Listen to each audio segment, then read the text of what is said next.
And live from Jordan Valley Ice Park, Stan Melton Ice Arena. It is day 2 of the Route 66 Showcase. Hello, everybody. I'm Steve Casson, along with our play-by-play broadcasters for today's game between Butler and Kansas, Gabe Daniel and Jackson Reed. But to catch you up on what happened with the showcase this past weekend, it was Arkansas with a 7-1 win over Butler. Kansas suffers a 10-0 defeat to Miami, and Missouri State suffers a 4-1 defeat to University of New Mexico, and the Lobos are now 14-0 on the season. Today's lineup features, of course, Kansas and Butler, and then at 4 o'clock we will have Arkansas and New Mexico, and then 7 o'clock Missouri State will face Miami University. But here today, it is Kansas and Butler, and turn it over to the guys who saw, unfortunately, Kansas losing 10-0 yesterday, and hopefully things will be different. Gabe and Jackson. Thank you, Steve, for having us out here once again. It's always a pleasure to be on the road with this team as we're looking to bounce back after, like you said, a disappointing 10-0 loss. I know the morale in the locker room is a little bit more positive today, as we're going to have Max Brown in the lineup as he made the drive back up this morning. Gabe, I cannot tell you how more excited I am. You know, last night, not a great showing from Kansas, but I'm very excited to see how Kansas rebounds. And like you said, it's all about that morale in the locker room. You have a leader in Max Brown back. No Will Vitopka yet again. And Lucas Manzella, of course, dealing with some family issues. Thoughts and prayers go out to the Manzella family as they're dealing with the loss of Lucas's grandmother. So no Manzella today, no Vitopka. we'll see how Kansas can rebound. Another key thing that you're going to see today, Max PK nursing a left knee injury. Well, hopefully he can bounce back and play well today for Kansas. They're going to need him as they are not skating many guys. That's going to be a key theme today. Butler, not as many guys on their side either, but they do carry 2 goalies. And you obviously see Mitch Miles in net for the Crimson and Blue, and we don't know quite yet for the Butler side of things. And like I said last night, Gabe, this might be a game you'd like to see on the basketball court, March Madness. 2 basketball powerhouses going at it. So this should be a fun game. I'm very excited to see how these 2 teams rebound, both coming off of losses yesterday, the first day of the Route 66 showcase. And not only were they losses, but they were also significant losses, as the score for that one for Butler was 7-1. However, that Arkansas team is very good. They were even national runner-ups, losing 3-0 to a very good Hope College team. I'm telling you right now, Gabe, we're seeing a ton of great teams in this showcase. Arkansas is a great team, and also a team that Steve touched on. The New Mexico Lobos are a 14-0 hockey team, and they had a great showing last night against the hometown Missouri State Ice Bears. It's going to be interesting to see how they collect themselves and get on the ice tonight. And this is a fun tournament with a lot of great teams in it, and these are teams that are getting exposure to playing new teams that don't normally play each other, like Kansas and Butler. Obviously, they've never squared off before. So again, I said it last night, I was kind of wrong, but I expect there to be a little feeling out process in these first 5 to 10 minutes of this first period, and then things start opening up. Another key for Kansas especially is if one goal goes in, they have to find a way to get momentum and keep things moving forward. As we saw last night, things were 1-0 at the end of the first period. We thought we were going to get a very competitive hockey game for the third, and that we did not get, Gabe. We actually ended up with a 10-0 final score, so we have to rely on Kansas to stop the snowball effect and hope things can pick up for Kansas as this game continues on. And like you said, one of the quotes Aiden Pearson had for me when I sat down and talked to him just a couple weeks ago was they have to start chipping away one goal at a time, one game at a time, and so on. And I believe that they can get a refresher here on doing that against a rather short bench for the Butler Bulldogs. And so, that old adage of hockey, the most important shifts of a hockey game are going to be the first period of the shift and the first shift of the period, rather, and the last shift of the period combined with the first shift after a goal. And Kansas has to be able to have some sense of response when they give up a goal if they end up doing that today against Butler, which, it's hockey. You have to expect there won't be a 0-0 game. You have to expect that there's going to be a goal, and it's going to be more about how Kansas responds versus how Butler keeps pursuing a lead. So we'll have to see how Kansas really responds, and I think that's going to be your number one key to the game. We like to talk about how discipline is the biggest factor for the Jayhawks, but as I sit here and watch this team, this is a Kansas team coming in with a 1-11 record, facing a team in Butler who has a 2-5 record now after the loss yesterday. It's going to be about who can score first and who can come out the most hot. And with a new acquisition of Max Brown this morning, like we said, Gabe, I think this Jayhawk team is revived and they're ready to go against Butler. And I would expect a lot of fast-paced action, maybe not goals, but I would expect a lot of fast-paced action as we begin this game in this first period, rather. The Jayhawks wearing their blue Ranger-style jerseys. Again, those are really starting to grow on me. And then Butler has these white jerseys. They look really similar to the old blue ones KU used to have, with that stripe along the middle and then the logo just right at the center.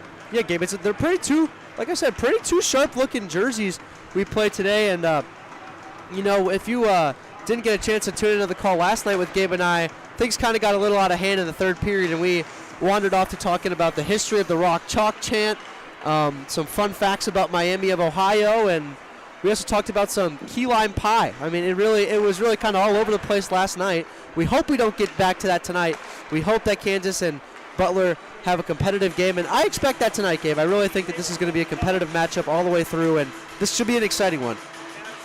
And for those wondering back home, I did not have a Bang energy drink this morning, but I do feel energized. I'm excited to call yet another game for this Jayhawk squad. We have about just 2 minutes, 40-ish seconds left of warm-ups. Gabe, we got the pregame music going. Both teams look ready. Both teams look fired up, and I think you and I are fired up here in the booth as well. I'm very excited to see how these two teams play. And like I said, we don't know who's going to be in net for the Butler Bulldogs, whether it's going to be Spencer Howie or Max Crane. I'm not sure quite yet, but of course we know Mitch Miles is going to be in net for the Jayhawks. And last night, save percentage kind of took a little bit of a hit. He's obviously looking to rebound because, we talk to him all the time, Mitch, and he's a guy that really is hard on himself and really wants to propel this team to wins, and he's hoping he can do that today.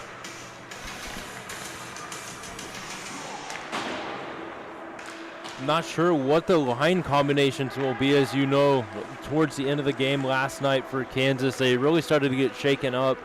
So you got to wonder if McConnell's going to go back to that 1 second line that really came together against the weekend series against Dordt. And that line was Luke Hansen at center with Aiden Matthew and Jack Gerber at the wing. Gabe, those are the Chicago kids. They have the Chicago chemistry. Hopefully McConnell goes back to that. And like I said, I expect a tight game all the way through. Unlike Kansas football right about now, they are down 24-3 at the break the last time you and I took a look. But we should have a very entertaining game on our hands today, Gabe, and I'm very excited for it. And I know you are as well. I'm going to check that score real quick just to see what is going on. It is now 28-3, so Kansas State getting another touchdown there. However, Kansas still does lead the all-time series record for both football and basketball, but I'm sure basketball was no question there. Also, I want to send a happy birthday out to Dr. James Naismith, who invented the rules of basketball. I had no idea it was his birthday, Gabe. That's some great insight right there. I did not know that. I was scrolling through Twitter this morning, and I saw that, and I thought that was pretty cool. He's the one that had invented the rules of basketball. He was even a coach for Kansas basketball the first quite ever. Some time ago. I don't think they were nearly as good then, but no, the original rules of basketball are even back.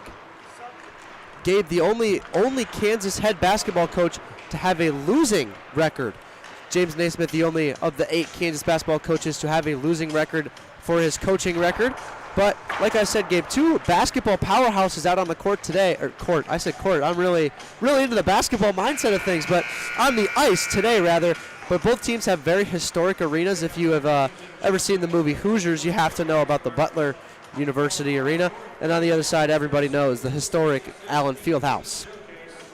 Featuring today the and I think we're going to step aside for the starting lineups and national anthem. We'll be back in just a bit. Of Kansas. This is game 4 of a 9-game set starting here at 1 o'clock. And let's get started with our starting lineups, beginning with the visiting Jayhawks of Kansas.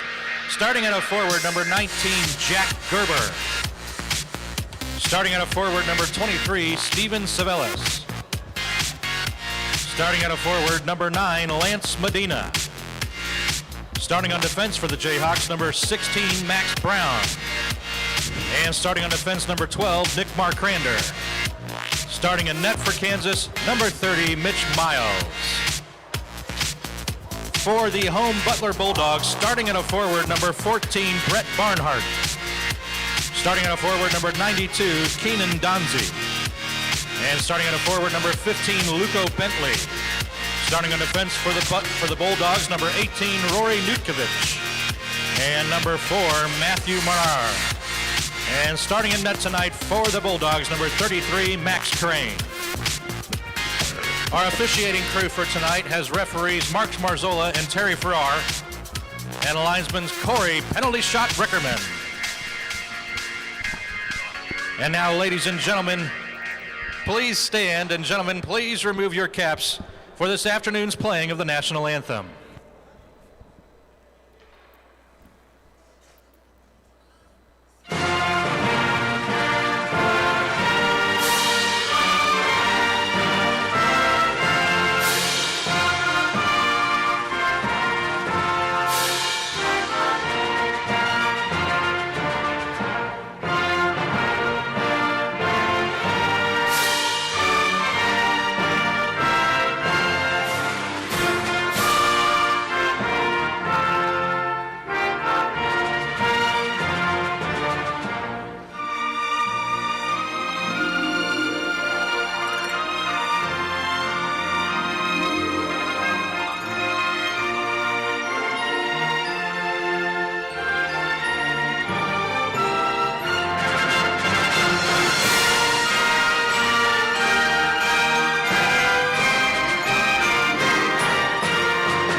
So the starting goaltenders today will, of course, be Mitch Miles for the Jayhawks, the lone goaltender on this team. And for the Butler Bulldogs, it'll be number 33, Max Crane.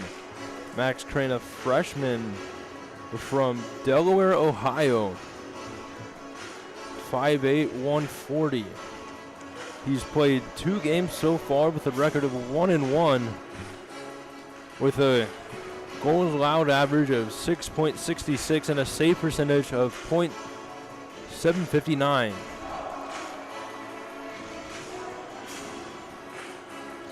As Andy McConnell give them one last pep talk to this Jayhawks squad,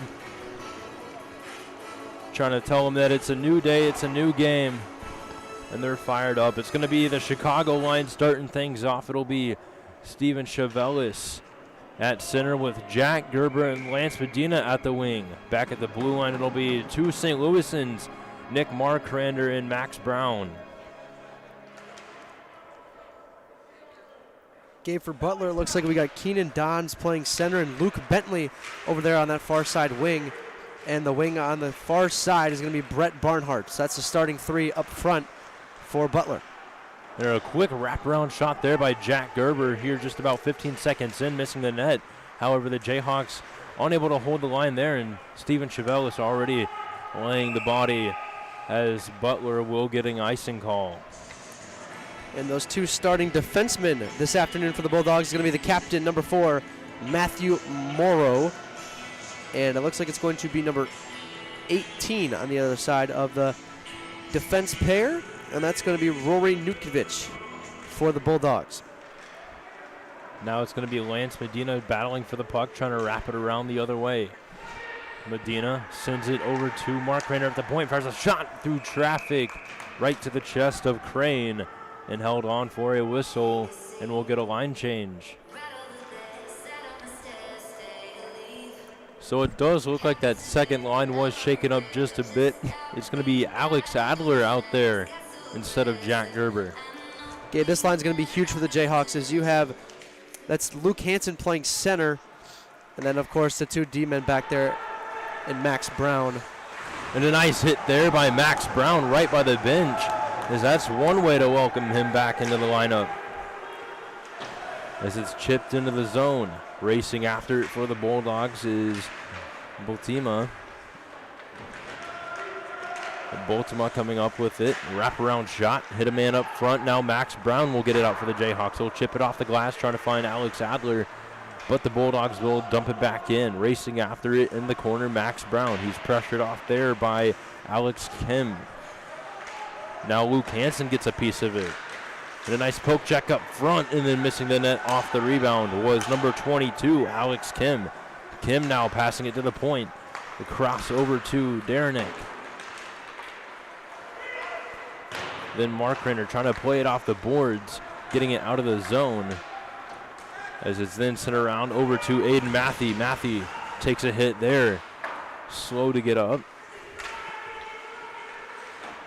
Now a backhand pass almost sent out of the zone by Adler there, but a shot from the point couldn't find the net. Now Matthey trying to go to work.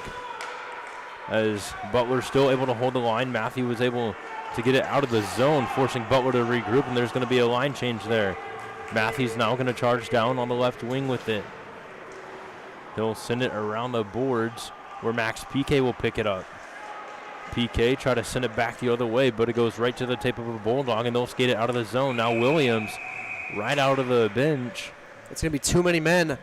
Butler had 6 on the ice for quite some time, Gabe.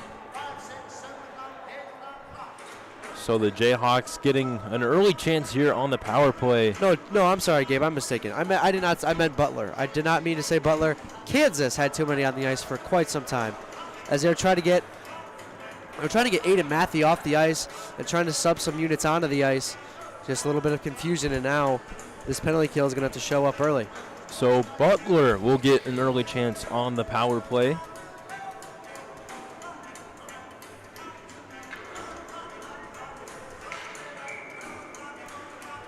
Prior to yesterday, they were 1 for 4, so a 25% success rate as the Jayhawks dump it all the way back. Crane will wait for it, cradling it over to Logan Bain. Penalty is served by number 4, Aiden Matthew. Now Bain, cross-ice pass over to 92. That's Keenan Donzi. Now Miles tried to play the puck a little bit. He got it over to Duso. Duso couldn't get it out, so the Butler Bulldogs will get it back. Now it's going to be Lance Medina going to work in the corner, trying to send it out of the zone off the boards. And it looked like it was almost offsides there, but Butler able to hold the line. Now there's Cole Walsh starting to battle back there in the corner. He lost his footing. Gets right back up. A one-time shot there by Donzi. Great Just offensive setup here by Butler, Gabe. Then fanning on the pass there was number 50. So he couldn't catch it, so that forces Bain to go all the way back and chase after it.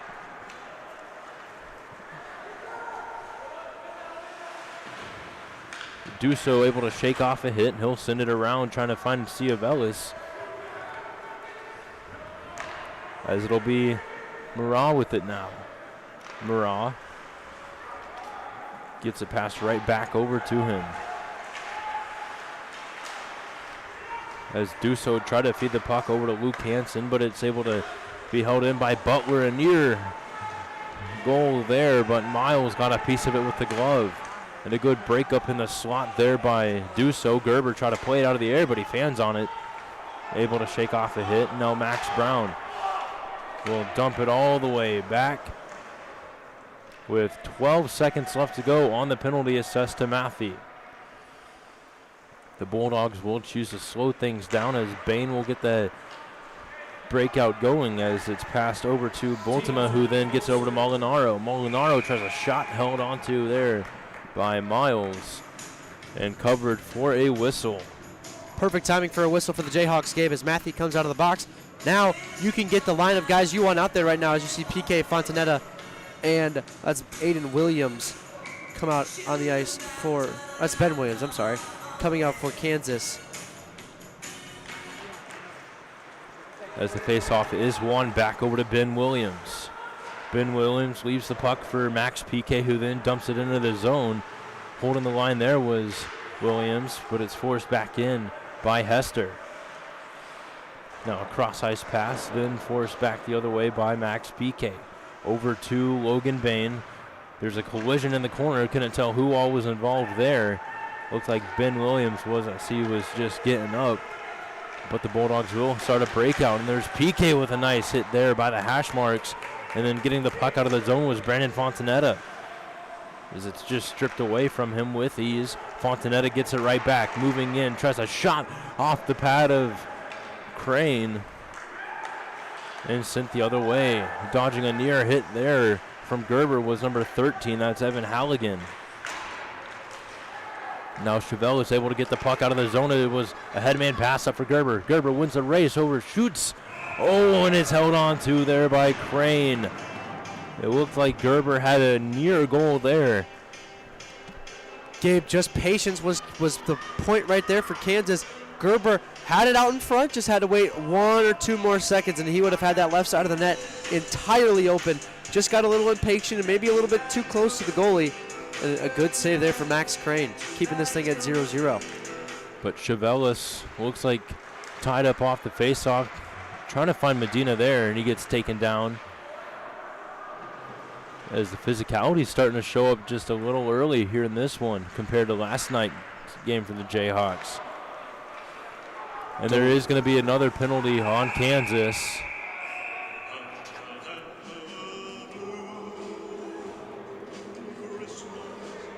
It's going to go on Chevelis for... I think that was a cross check. Yep. So 2 early penalties here for Kansas. Butler, yet another golden opportunity for the Bulldogs to respond and put one on the board, break this shutout. Just 6 minutes into the game. Out there for Kansas, you have Hansen, Duso, and that's going to be Aiden Matthew over there. And that's Alex Adler on the other side. So an interesting penalty kill unit here for Kansas. That's Max Brown, rather. So about 14-10 left to go here in the opening frame. Shots are 3-2 in favor of the Jayhawks. been pretty back and forth other than that. A shot tipped up front, missing the net there. On the rebound is Halligan. Halligan sends it back to the corner over to Kim. Back over to Morat. A nice poke check there by Brown.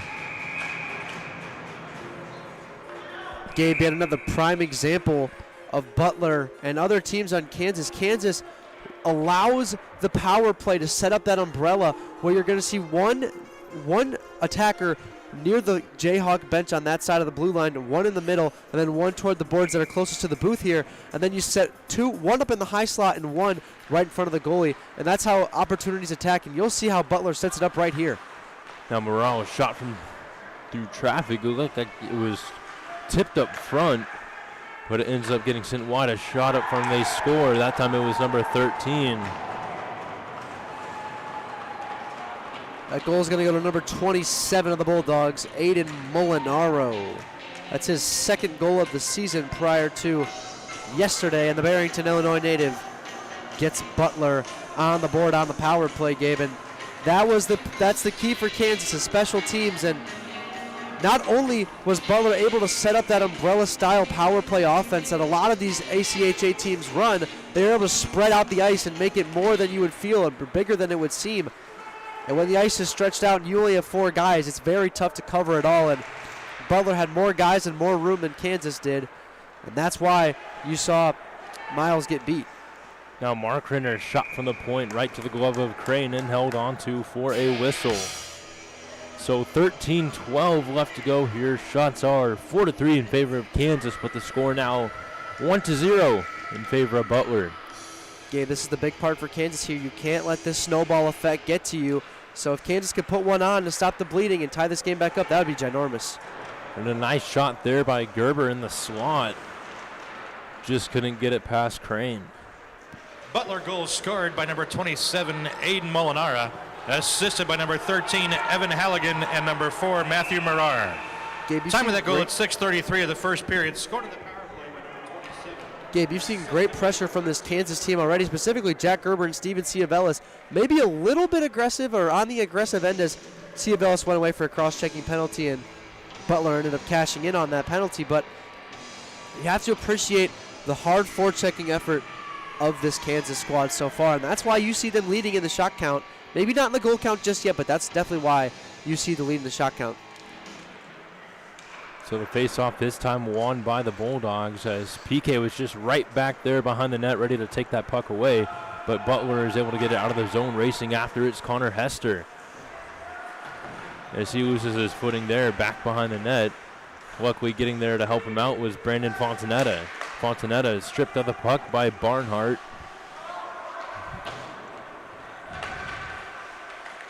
As Hester trying to get it back the other way. Now he'll use his body trying to get the puck out of the zone as it's over to PK, who then got a headman pass over to Williams, but it just hit his skate. Now it's over to Fontanetta. Now Williams with a shot just sailing high. It'll ride the glass out of the zone, so Hester will pass over to Dusso as the Jayhawks will have to regroup. And it looks like he broke his stick on the play. A nice hit there by Dusso, who's going to have to finish the shift for a little bit until he can go back to the bench to get another stick.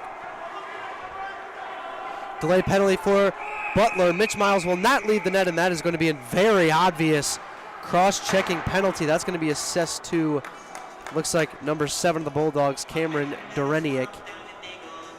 That was about as obvious as a cross-checking call gets, or roughing, whatever the referees decide to assess to him. Pretty much dead obvious, right in front of the referee, right on this red line, right in between the Springfield Youth Hockey logo and the Jordan Valley Ice Skating logo, right in between them, right in front of the scorer's table. Easy call for the referee. Jayhawks go on the power play for the first time this afternoon. Chevelis won the face-off over to Medina, who quickly gets it back over to Caleb Dusso. Now Chevelis. He'll slow things down before choosing to walk it up before sending it to Medina in the corner. Medina in the left corner tries to find it over to Dusso, who was at the point. A 2-minute minor for cross-checking. As it's backhanded around over to Caleb Dusso once again. Duso spins around before choosing to skate it up and out of the zone. He'll find a streaking Chevelis down the right wing. Chevelis cutting to the net, a backhand shot, shoots, he scores! A big goal for Kansas right there, Gabe. I said special teams and responding. 2 big notes for Kansas, and they get one back right there. Their first goal of the tournament took them 3.5 periods to get it, but they finally cash in, and Kansas has tied this game back up with Butler, cashing in on their first power play of the afternoon. So 11:09 left to go here in the first period now. Tied at 1, shots are 5-3. Jayhawks leading that column. And a nice play there by Max Brown as Butler now has to get back on side. Walsh around the boards trying to find it over to Matthew as number 7 takes it away. Matthew winning the stick battle there. He's able to get it out of the zone. Now Matthew's going to charge down on the left wing.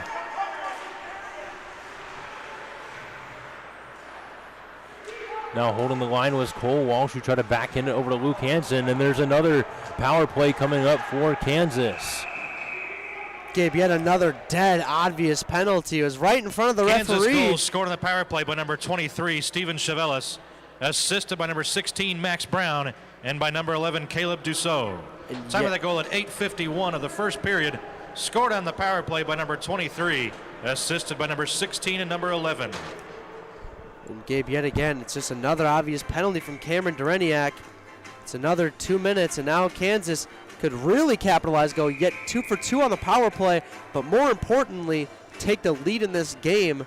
And they have not obviously held the lead this entire tournament, so this would be monumental for the Jayhawks as you see the Chicago line of Chevelis, Gerber, and Medina out there with Max Brown and Caleb Dussault playing defense for this first power play unit. 2 minutes for hooking. Now Chevelis racing after the puck. He's going to stop. He'll go right in front of Miles before making a pass over to Medina. Now Medina loses control of the puck, but it ends up finding its way over to Gerber, who then gets it over to Chevelis. Chevelis leaving it for Medina, who then will pass it right back over to number 23. As Chevelis with it again, back to Medina. Medina over to Gerber. Shot up front by Chevelis, and a save there by Crane. The Jayhawks still with control of the puck. Now Gerber around to Chevelis. Now Dussault has it at the point. Now Dussault back to Chevelis, to Medina. The Jayhawks really starting to create that traffic up there. Medina trying to shot, shoots, he scores! Another power play goal for this Jayhawk team. This time it was Lance Medina. Lance Medina creating their own space, and that's something that Lance Medina is probably the best on this Jayhawk team at, is creating his own space. So what you saw on that power play game is, opposed to running 3 up top like what Butler does, Kansas runs their 2 defensemen. You saw Dussault and Brown at the top there, and had 3 guys low, and one working behind the net, and that was Steven Ciavelis in this case. They're able to work the puck around, work a great cycle, and it creates space and creates opportunities.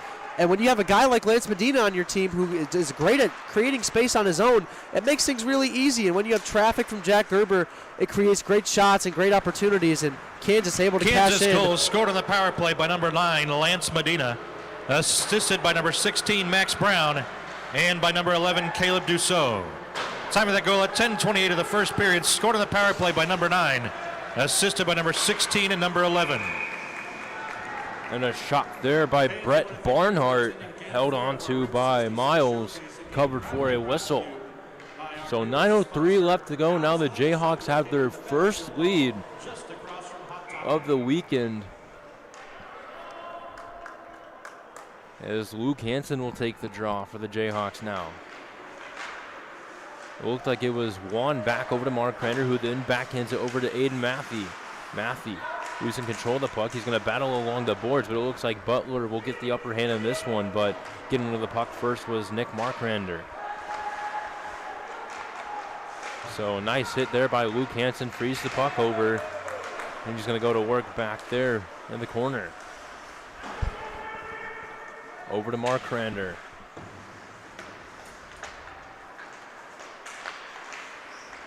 The He'll backhand it over to Aiden Matthew.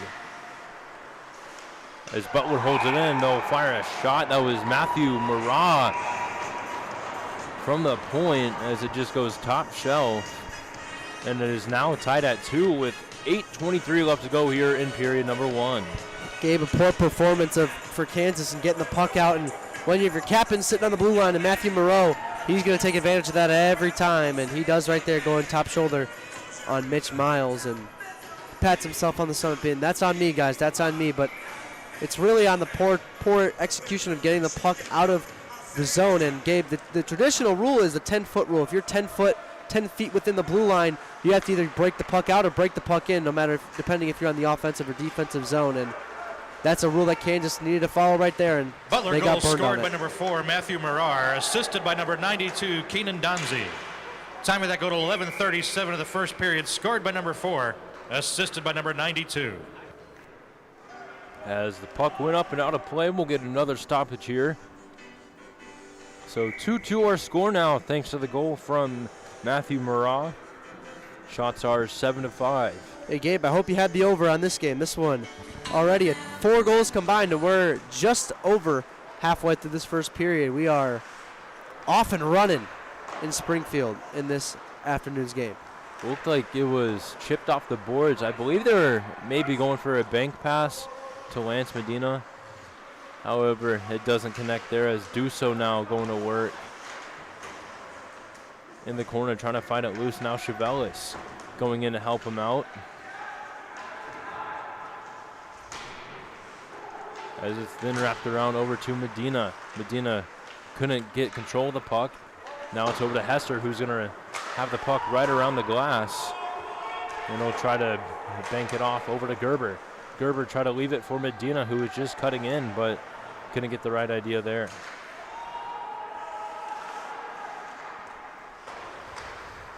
As the Bulldogs will dump it in, they'll get a line change going as Gerber now with it. He's able to dodge a hit there from number 27. That's Aiden Molinaro.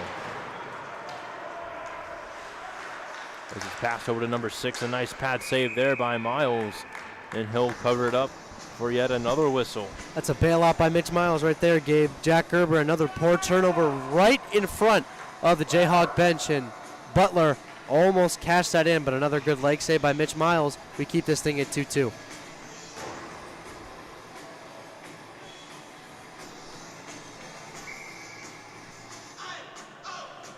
This is that third line we've been talking about, Gabe. As you now see PK, Hansen, and on the other side of that wing, that's Alex Adler. It's going to be a big line for Kansas, not only in this period, but moving forward in this game, as with it being as close as it is. As Hansen was able to get it out of the zone, it's going to be a foot race for the puck. Racing after it is Alex Adler. As he's able to get it, he tried to do a little spinorama pass over to Aiden Matthew, just going to get it quite far enough. Now Aiden Matthew coasting around. He's going to leave it for Luke Hansen, who's back behind the net, try to find Adler, who is just parked at the back door, ready to tap that one in. Now Matthew with it again. Try to backhand pass. No one was there. So the Bulldogs will easily dump that one in the zone and get a change going. Mitch Miles will use the stick to leave it for Nick Markrander, who then gets a headman pass up over to Max PK. He throws it into the corner, and he's going to race after it. But getting there first was Murrah. As they will send it all the way out. Making a risky play there was Mitch Miles, as he's able to get it up over to Brandon Fontanetta. Now Fontanetta moving in with speed, tries a weird shot blockered away there by Crane. As it's dumped back in again, racing after it for the Jayhawks. This time was Ben Williams. There's a nice hit there by Cole Walsh. Walsh will dump it in now.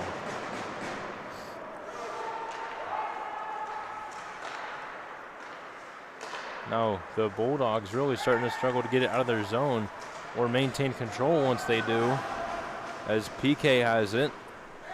He tried to send it out of the zone, is held in there by number 13, that's Halligan. And then Barnhart fanning on the shot, he'll get his own rebound as PK will get it.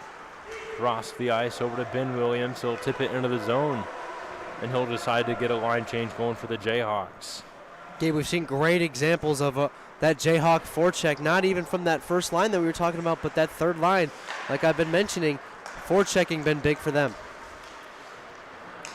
Now it's going to be over to Gerber, who then throws it to the other side.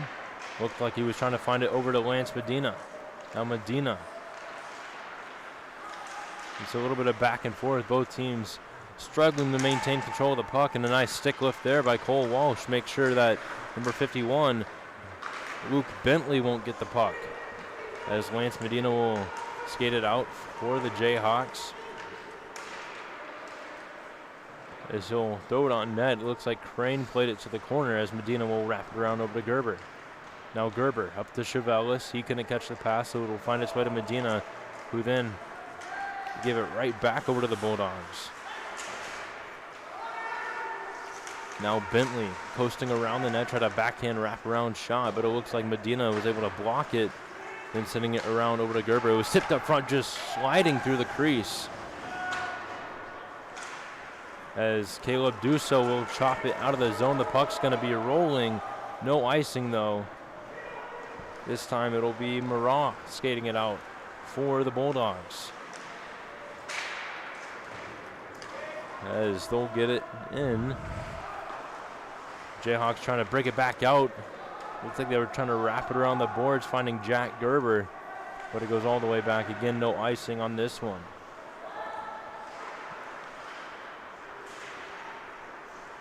Looks like the Jayhawks take control now. It's going to be Alex Adler. A backhand pass over to Matthew, as Luke Hansen will now hold it in. Hester will play it off the boards over to Hansen, who then gets it over to Max Brown. Max Brown already has 2 assists so far today, as it's wrapped around to Luke Hansen again. Hester able to backhand it back into the zone, and then he'll try to throw one on net, or just dump it back in the zone. I'm not sure what that was, as it's back over to Luke Hansen again. He tried to pass it over to Adler. Adler couldn't catch it, so now it'll be Donzie skating it in for the Bulldogs. Donzie trying to make a nice little move there, but Hester knocks it down out of the air and bats it over to the freshman forward from St. Louis, Luke Hansen. Matthew almost had control of the puck, but it gets swatted away, and then he'll have to skate it out of his defensive zone. Aiden Matthew trying to play it off the boards, but quickly dumping it back in the zone was Cameron Daranek. Now backhanded behind the net, it's Connor Hester, who will then leave it for Luke Hansen. Off the skate of Max Brown, who turned it over right for a Butler skater to shoot it. It hit the shoulder of Miles, and now there's going to be a battle along in the corner. And it looks like Hester will get it out for the Jayhawks. Matthew missing the puck there as he tried to dump it down, as we have just less than a minute and a half to go. And the big hits are starting to come here, as a shot goes right over to Miles, held onto for a whistle. As we're looking at a replay here. You see the Butler skater bring it into the zone, and there's a nice hit there by one of the Jayhawk skaters, as they threw a shot right to the chest of Miles. Gabe, you've seen a ton of good pace in this game, and I expect that to continue. You said a lot of big hits flying, a good hit right there on the sideboard by Luke Hansen. I expect that to continue as this game moves on. Hit another stoppage here. This time we had the puck go up and out of play, so that brings another whistle with 1:11 left to go here in the first period. Still tied at 2, 8-7 the shot count in favor of Kansas.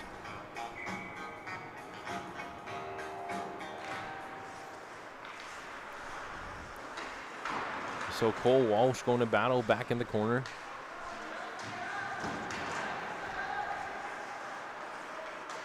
And Chevelis laying a hit there, frees the puck up. Walsh off the glass, up to Gerber. Gerber, a backhand pass right to the skates of Medina. And then it looks like he took a hit up high.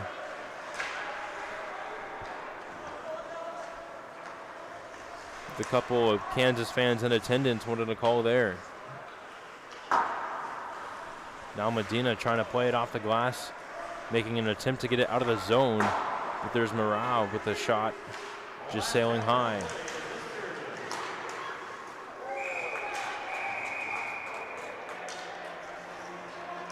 And it looks like Medina went for a little bit of a revenge push there. Let's see if we can get a replay on that.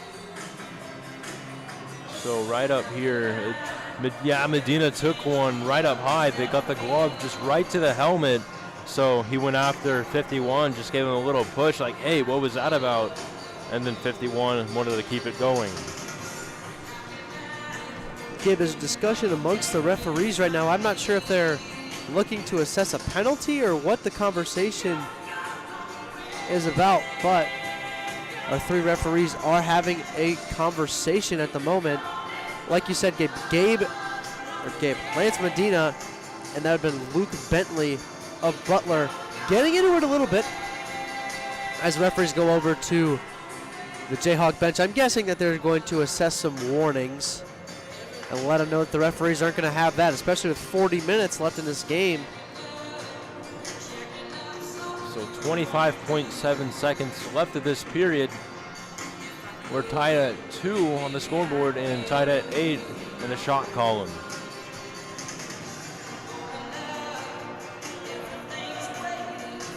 So it looks like no penalties here, just a couple of words between the head referee and Andy McConnell.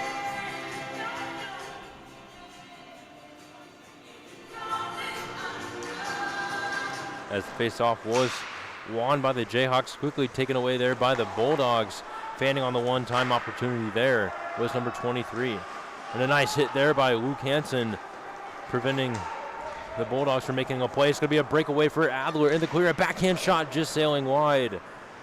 As we now have 5 seconds left to go, the Jayhawks still trying to fight and get one more opportunity.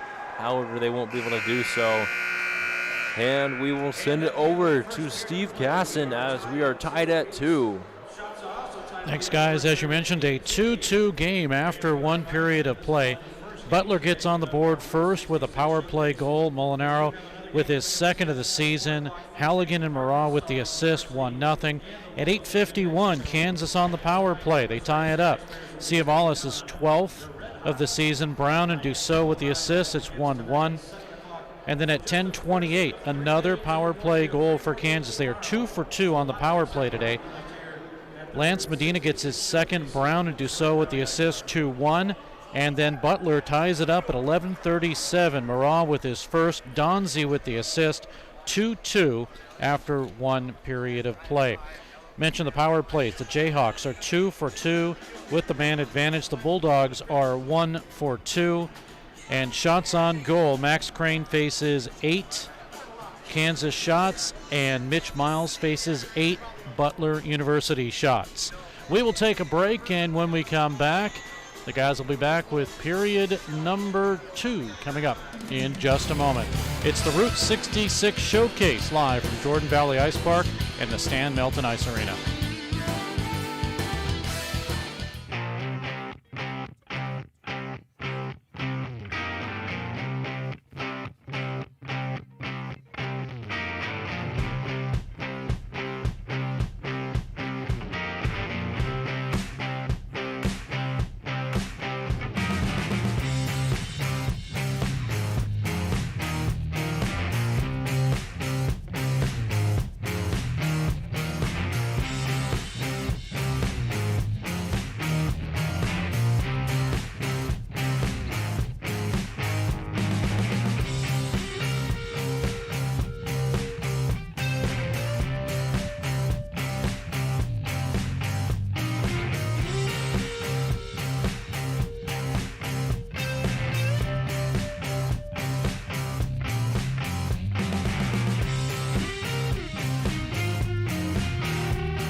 We are back at Jordan Valley Ice Park, Stan Melton Ice Arena.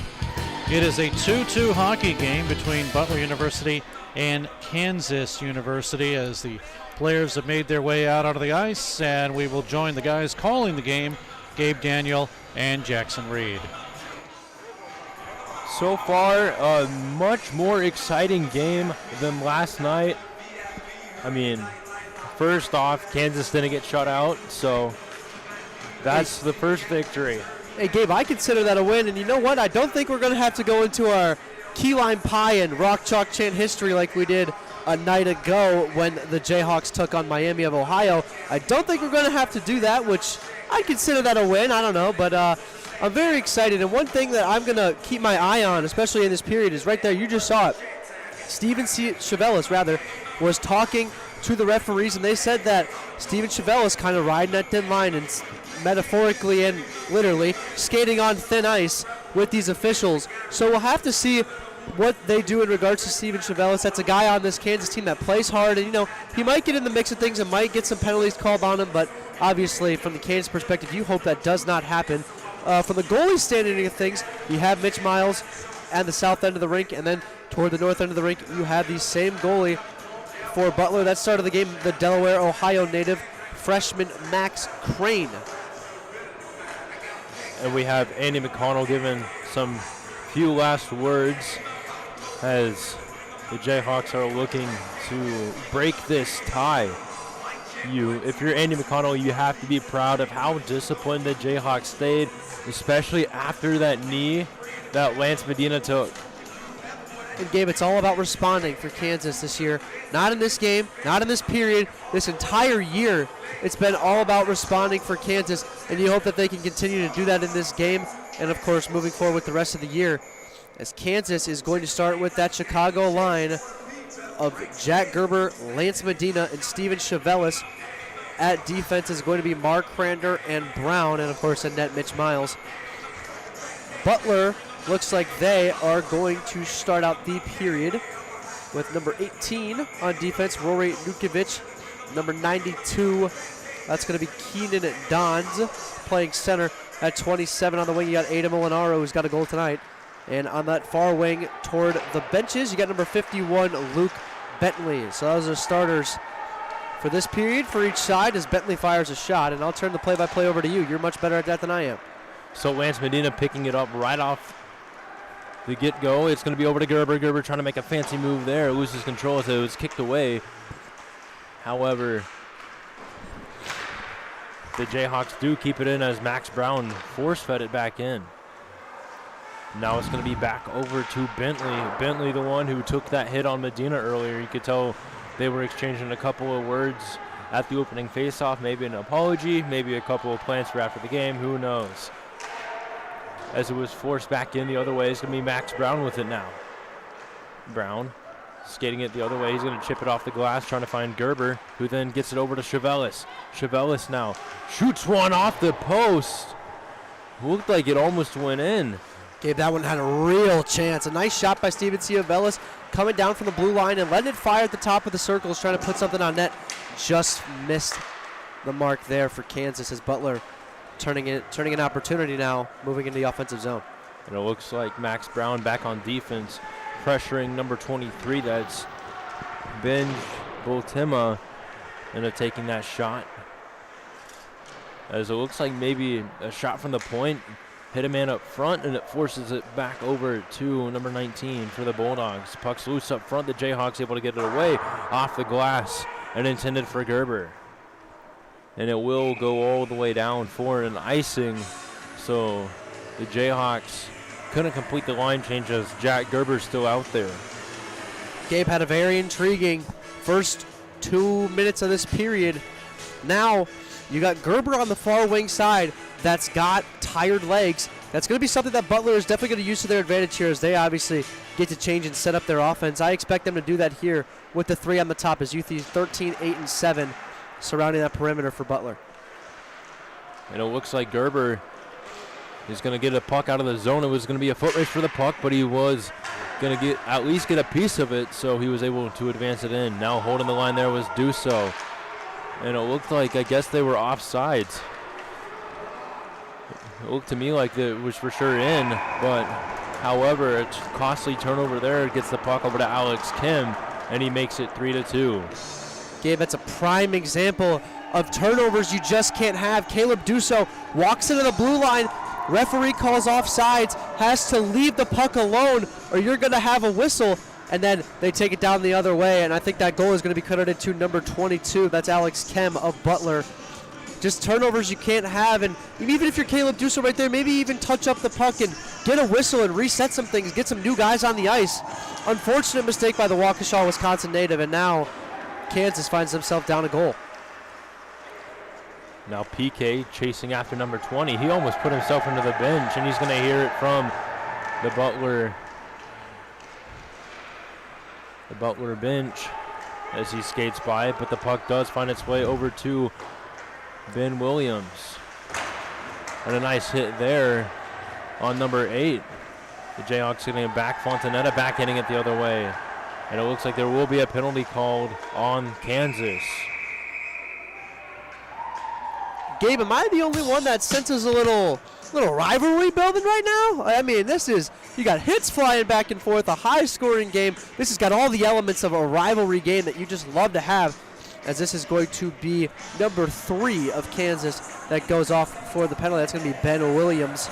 He goes off for his first penalty of the matchup, and Kansas back on the penalty kill. It's held strong so far. We'll see what Kansas has in store. Now Butler already 3 shots on goal this period. The Jayhawks with none. Big opportunity for Butler right here. Chevelis wins the face-off. The Jayhawks quickly dump it out as that was Cole Butler Walsh. goal scored by number 22, Alex Keem. Assisted by number 13, Evan Halligan, and number 23, Benj Bultema. Time of that goal at 2:09 of the second period, scored by number 22, assisted by number 13 and number 23.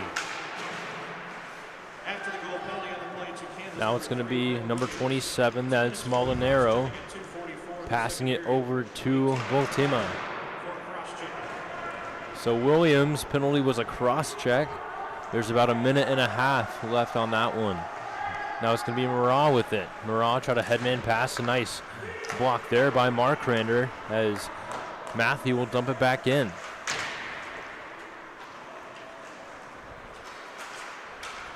Now skating it out with ease was Molinaro. And then a nice hit there by Luke Hansen.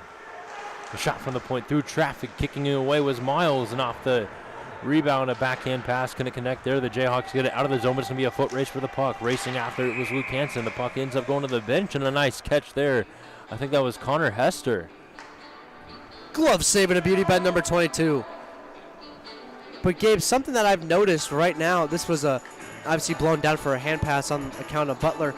But when you see Butler breaking this puck out of the zone, you're going to see 2 Jayhawk forecheckers and 3 Butler attackmen coming out and 2 hanging right around near these face-off dots going toward the Jayhawk zone. And the reasoning for that is, well, obviously Butler has one more guy than Kansas does, so they're going to play what's called the matchup strategy, where Kansas is forced to throw 2 forecheckers down, and that way Butler can stretch out the ice. And that's what they're going to try to do right here, where you see 51 moving up the wing board. He gets the puck right here.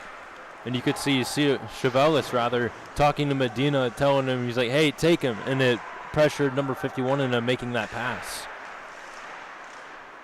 And a nice stick play there since the puck going over the net. Chevelis now battling, trying to get it loose. Now it's going to be Duranic with it. Cross over to Bain. Bain rips one. Couldn't get it on net. Now Donzie with it. Donzie try to leave it for Duranic, but it's broken up there by the Jayhawks. Chevelis couldn't maintain control as Barnhart will now wrap it around the boards.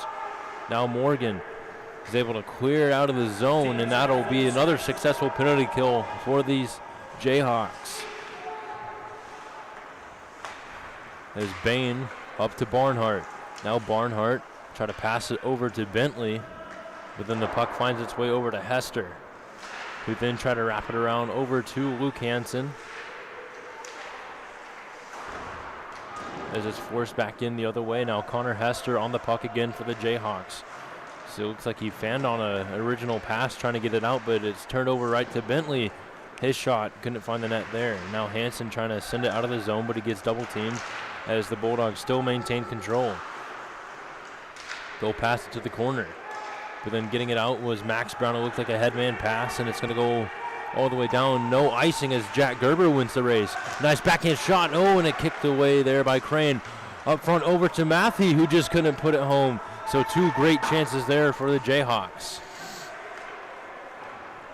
Now Molinaro takes a huge open ice hit there by Luke Hansen, and he gets a little pat on the back. Wraparound shot there by Max Brown, kicked away there by Crane as the Jayhawks now starting to look a little bit more alive this period. Dumped all the way back to Rory Nutkovich as it's then left for number 27. As it looked like the puck went out of play for a second, but you see number 20 for the Bulldogs, a 5'4" forward. Not afraid to get in that corner and play the puck. Now it's going to be Nutkovich who generates the breakout. A nice shot there, but it finds the glove of Mitch Miles for a whistle. The save of the afternoon from Mitch Miles. That's a great effort from Butler as they find Evan Halligan. He walks in on the blue line. Jayhawks kind of give him a little bit of breathing room. Takes that shot, gets right in the glove of Mitch Miles. I don't know how you do it, Jackson, but you're able to describe the replays as they're going on, and you're like all the way down by the other blue line. Yeah, for those that don't know, I run camera and do the color work, which I've been able to figure out a good balance of how to do both of them. So if the camera work gets a little shaky, I also tap my right foot. So that's might be an explanation behind all that. But I'm trying my best, and I can't see the replay monitor. But you know, you do this long enough, you get it. Well, it looks like a little bit of pushing and shoving here as they tried cleaning the face of Ben Williams, but I don't think any penalties are going to be resulted from here. Interesting strategy here by McConnell to keep that third line on the ice. We'll see if that matters in this offensive zone. Maybe the Chicago line just not quite rested yet enough for Kansas. We'll see if that's going to matter. And a nice play there by Caleb Dusso, who broke up that play. Now Bentley just throwing it in. It's going to be a nice poke check there by Miles. Ooh, a little bit risky there, and it backfires on him. You could tell he tried to go out, poke that puck, and it just slides right through the 5-hole. Gabe, that's all risk and no reward really for Mitch Miles. I mean, at best, you get to poke the puck away, and maybe you don't get the puck to the corner, but when it slides right through you, you risk it all, and now Kansas down 2. Tough situation there for Mitch Miles, who has really played well so far. So Butler now leading 4-2, but it looks like right off the faceoff, Chevelis is coming right after it as it's sent out of the zone. Dumping it back in was Cole Walsh. Behind the net, Morale with it as he was not ready for Chevelis to be there, as it's just a battle along the boards. It's back over to Dusso, who then throws it into the corner. That gets a change going for the Jayhawks, where number 18 for the Bulldogs will try and skate it out, but it goes the length for an icing with 12:06 left to go here in the middle frame. And now if you're Kansas, now you utilize this chance to get your lines back together if you're Coach McConnell and get everything all straightened out. Could see a couple of the Arkansas players in the corner watching this game go on as they're set to play right after this one. That puck drop will be at 4 o'clock. Now it's going to be Dusso trying to backhand it over to Alex Adler. But the Bulldogs are able to get it back the other way. And now it's going to be Matthew who finds Dusso, who again gets it over to Adler. It's going to be a 2-on-1. Dusso over to Adler, just going wide there. A near goal for this Jayhawk squad as they now do look alive. A nice shot there from Cole Walsh. back at the blue line, held onto for a whistle. That's a prime chance for Kansas. You had the 10 and the 11 coming in on a 2-on-1. Just a little bit of an outstretched pass, and then the great pass back over toward our side of the ice where Alex Adler just couldn't tip it home, and that is unfortunate for Kansas. That was probably one of their better opportunities they've had all day. Mark Rinder fans on the shot, but instead he'll get a pass over to Adler, so I guess it paid off in favor as Adler just had a great chance Butler there. goal scored by number 27, Aiden Molinara. Assisted by number 92, Keenan Bonzi. Time of that goal at 7:17 of the second period. Scored by number 27. Assisted by number 92. Official scoring pending on that play. So 4-2 the score, about 11 minutes left to go. The shots are 14-12 in favor of Butler as they've really taken control of this period. Jayhawks were able to get it out of the zone, but it looks like Butler just takes it right back. Now Connor trying to find a defensive play there. Hester, a nice hit along the boards. They're now going to battle trying to get it out. And it'll go all the way down. No icing. And it's held in the zone by Gerber. Gerber winds up just going high there. And a nice race to the puck by Hester. He just couldn't get there. And a nice shot by, I think that was number 23, Benj. That's number 13 of Butler, Gabe. I can't tell from this angle. No, I got you. Either way, we're going to get a whistle here. I think it might have just been an icing because it looks like the faceoff will take place to the right of Mitch Miles. Or no? We're going back and forth here. I don't even think the referees know where the faceoff's going to take place at. Gabe, while we have the time allotted, quick trivia question for you. Where is Butler University? I couldn't tell you. Any idea? Okay. It's actually in Indianapolis, Indiana. Pretty close to, not exactly pretty close to us in Kansas, but close to you and I's home. So that explains the few Indianapolis kids on the team. Indeed it does. We, as Kansas, don't have any Lawrence natives on the team. Lawrence, of course, the city in which the university is in. So another great chance there for Kansas. They just don't have the puck luck this period. There's a headman pass, and it ends up being an icing. It looked like Jack Gerber was right there, but Halfway point of our game, which means we want to bring you our very special sponsor, Al's Luggage Emporium. That's right, he has a second location at the Battlefield Mall. Located right so 9:42 left to go. 4-2 still the score with Butler in the lead. 15-12. Shots on goal. selling the best in all luggage at the Battlefield Mall. As Chevelis won the face-off over to Lance Medina. A beautiful saucer pass there as it's dumped down again, and another icing call on this Kansas squad. You see Lance Medina not happy about that. He just throws his hands up in the air.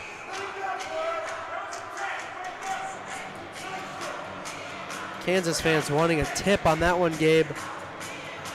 Not sure that they're going to get it, but warranting a little frustration from Kansas. Again, like you said, Gabe, not having the puck luck this period, and also can't get any calls going their way either. That certainly does not help.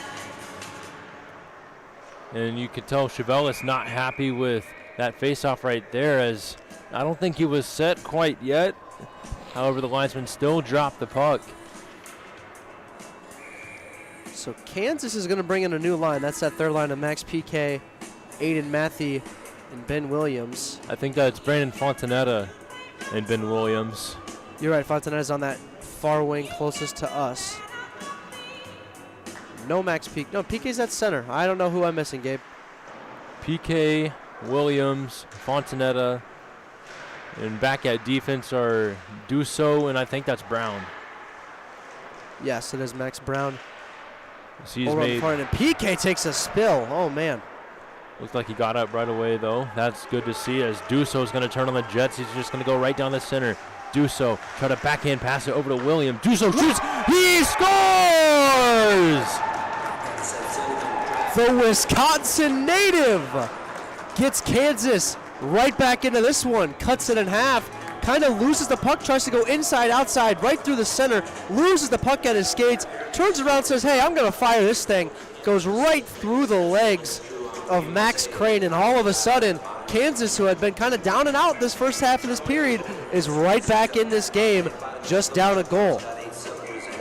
And I remember telling you last weekend during our little pregame segment we had that Caleb Dusso is going to be one of the guys that needs to step up with the absence of Aiden Pearson, and I think he's done just that. Absolutely.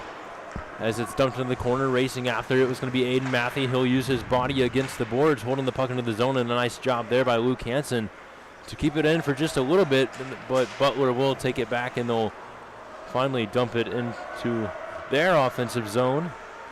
But Luke Hansen will wrap it around to Aiden Matthew, who's then going to skate it out, and he'll bank it off the boards and chase right back after it. Assisted by number 3, Ben Williams, and by number 6, Brennan Fontanetta. And a nice job there by Cole Walsh driving the puck back into the zone. By number 11, assisted by number 3 Holding the line was 6. Hester. Hester fans on the shot. He'll backhand it over to, I think that was intended for Matthew. Hester holding the line again. Trying to pass it up front was Aiden Matthew.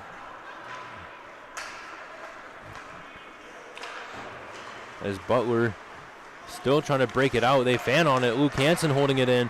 Holding the line there was Cole Walsh. Walsh rips one, tipped up front, and it goes up into the netting and out of play. Great try by Kansas. You know right there that was all Luke Hansen. He was sitting right there waiting for the puck to come to him. He had it, had great position right in front of Crane, but just got tipped over the glass and out of play. And that's an impressive feat. This glass here is quite high, believe it or not. It is higher than you would normally expect a glass to be at a community rink such as Jordan Valley. As it's tipped into the corner for Chevelis. And a cross-ice pass intended for Hester. Couldn't connect there. Now Hester getting pinned against the boards off the puck. And a nice poke check there by Gerber. Gets the puck over to Medina. Lance Medina, the freshman who played high school hockey at Glenbrook South. Just one of the suburbs of Chicago. And a nice break up there by Chevelis. Gets the puck over to Medina, who then fans on the pass. It's taken away by number 13. That's Evan Halligan. Halligan moving in. Tries a shot blocked up front by Cole Walsh. And he'll backhand it out. But it looks like it was held in there by Morrow. Now it's going to be Cole Walsh skating it in. It's a 3-on-2 if they can hurry. Pass is blocked up front. Now Walsh still with it, moving around, shoots one with patience. It's loose up front, and it looks like Chevelis got knocked down as Butler will now try to break it out. Struggling to catch the pass there was Halligan, so Halligan slows the play down quite a bit, which really helps out for the Jayhawks as it lets them get set up defensively. Now the puck ends up finding its way over to Williams. As it's turned back over to the Bulldogs. Number 18 will flick it up and out of play. That was Rory Nutkovich who tried to dump it to the corner, but it goes into the netting, and the fans are saying that the faceoff should take place into the Butler zone.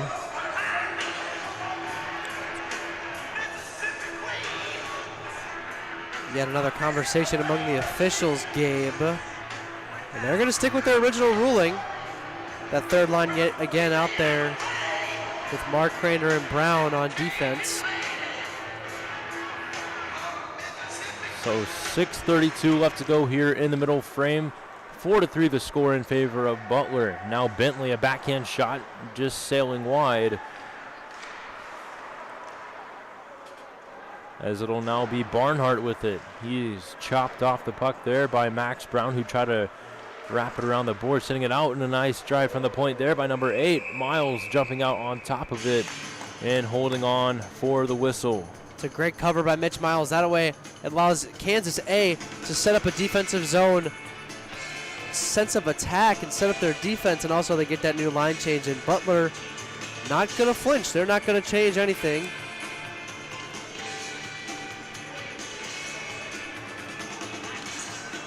So it looks like the faceoff this time won back over to Max Brown, who tried to wrap it around to Alex Adler. Adler had a near chance to tie the game at 4.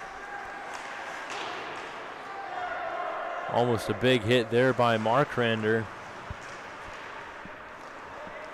as Matthew tried to get the headman pass over to Alex Adler. Backhanded the other way. Now back onto the tape of Markrander. Chipped into the corner again. This time it didn't go out of play, but Barnhart on it, who gets it over to Adler. And a drive from the point, blocked up front there by Luke Hansen.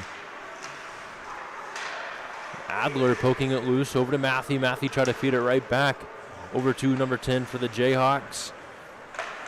But Butler takes control now. Barnhart fans on the puck, but he'll be able to get the pass over to Molinaro, who then left it for the tape of Max Brown. So Butler doing a really poor job of maintaining control as Jack Gerber now skates it in. Gerber tried to drop it back over to Chevelis. Now Chevelis makes a fancy move there. Try to backhand it over to Gerber up front. Puck still loose and hanging on to it there is Max Crane.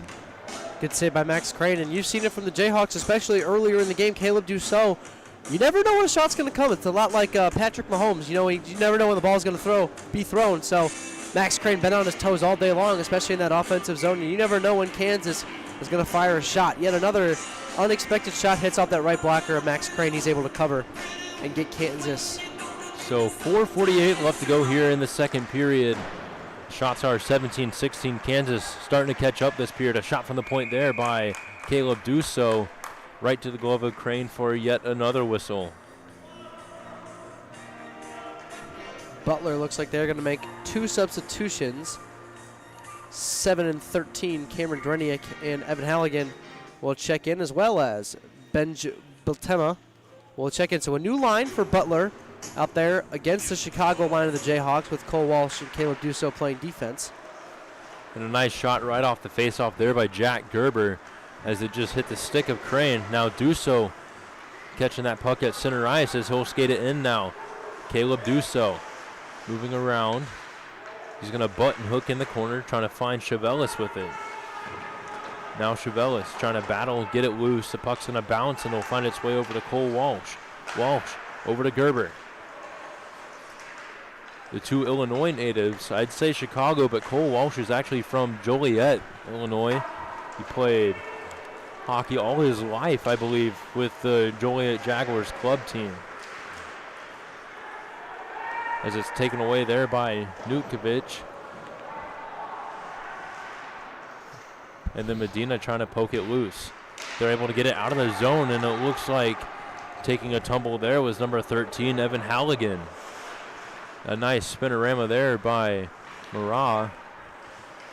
As Marat's getting pressured there by Medina. He plays it off the glass right back to himself before getting hit off the puck by Lance Medina. Quick saucer pass over to Markrander, who then tries to feed it up over to Hansen. As the physicality will start to ramp up here just a little bit more. The Jayhawks finally leading back in the shot column once again. However, they trail by 1 on the scoreboard. As Caleb Dussault with it now. A headman pass up to Adler. Adler able to fight it into the zone. He pressured off the puck. The Jayhawk bench not happy about that one. And a big hit there by Adler. Tipped by Matthew off the shot. Now Hansen trying to wrap it back to Matthew. Adler trying to take the shot. Hansen couldn't catch the bouncing puck. He'll get it after it settles down. Crane will hang on for a whistle here. And now we have 2:43 left to go in the middle frame. Okay, back there, the Jayhawk fans, they're still kind of looking for it. You saw a little bit of a hold there. You wonder if Kansas, kind of was really looking for that penalty call. And, maybe you got to think Butler kind of got away with that one, as it definitely seemed like there was a little bit of holding going on against Alex Adler among those far boards near that Jayhawk bench. So the face-off this time won by the Bulldogs over to Bain, who then got pressured off the puck. Chevelis tried to take a shot up front, but it was blocked there by Molinaro. Molinaro wins the race to the puck, tries a backhand shot. It's loose up front. Miles getting a piece of it there. And the Jayhawks able to survive that one. Off the glass all the way up to Gerber. It was tipped, so no icing. Puck was loose. Puck was very loose, Gabe. It slipped out of the glove of Crane, and the referee didn't even give it a chance to look at it. It looked like the puck wasn't underneath his glove, not even in the slightest. But the referee did blow it down. A couple changes for Butler as they get the new line on the ice. Back against that Chicago line of Gerber, Medina, and Chevelis. Brown and Mark Render back on defense for the Crimson and Blue. And that was a blatant hand pass there by Chevelis. Right to Medina, and the face-off will take place right in front of the Jayhawk bench. Pretty reminiscent of a volleyball spike right there, Gabe.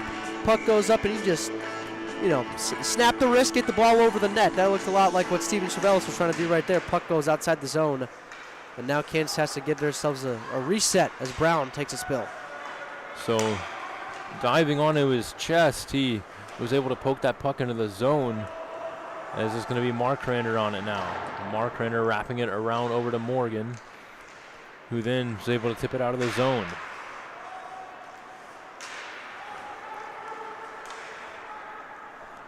Now racing after the puck is number 20. That's going to be Smith. Huge collision there. Now Bain throwing it back to the corner. It looks like taking a tumble there was Nick Markrander. There's a broken stick on the ice. I think that was Lance Medina's, but it's going to be Jack Gerber skating it out. He gets it up to Aiden Matthew. Matthew turning on the Jets. He has the puck stripped away from him. And a nice poke check there by Markrander. Gets the puck loose where Jack Gerber will skate it back. Gerber try to get it up to Chevelis. Sent back the other way. Now we have just a little over a minute as Max Brown will start back from behind his own net.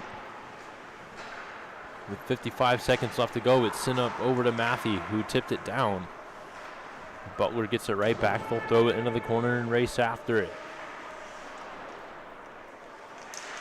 A little bit of back and forth play there, but a shot up front by number 22. That was Alex Kim, covered by Mitch Miles.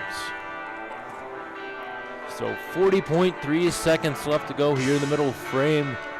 Score is 4-3. Butler in the lead, but the Jayhawks lead the shot column 20-19. Gabe, this last minute, and more particularly this last 40 seconds, is going to be crucial for Kansas. They can't allow a goal. They cannot allow a goal. Especially, you would love to go into the third period. If you're down a goal, but you're leading in the shot column and you have the momentum. That's exactly what Kansas is looking to do, and you have to hope that they would as Dussault moves in. As he tried to move him to the zone, you could tell number 18 was just in the way there, preventing him from making any further plays. And it's going to be an icing call here with 15 left to go.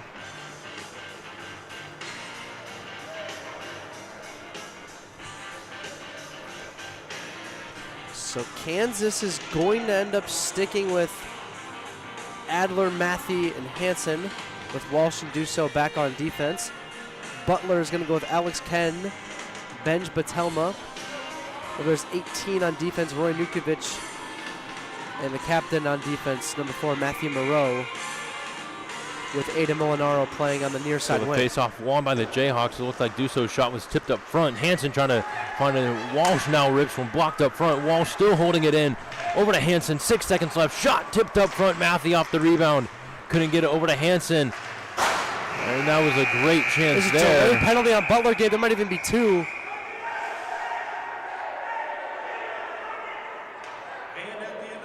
So,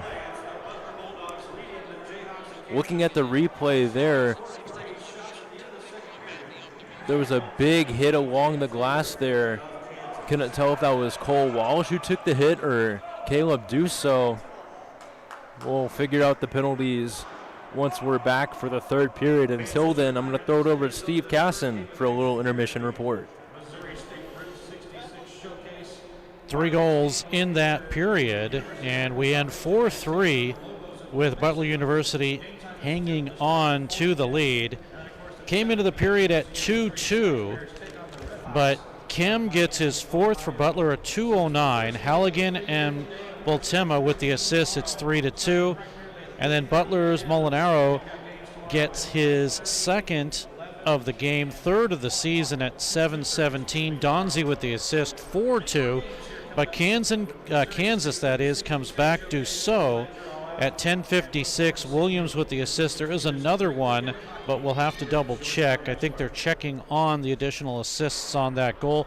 But 4-3 is where we are right now. Shots on goal, 11 on Mitch Miles, two-period total of 19, and 13 on Max Crane, two-period total of 21. Power plays, Bulldogs were 1 for 3. The Jayhawks still perfect at 2 for 2, and there have only been 5 penalties in this game. The Bulldogs 2 for 4 minutes. The Jayhawks 3 for 6. We will take a break, and when we come back, the guys will be back with period number 3. It is the Route 66 showcase from Jordan Valley Ice Park, Stan Melton Ice Arena. We'll be back. 4-3 Butler.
We are back at Jordan Valley Ice Park, Stan Melton Ice Arena.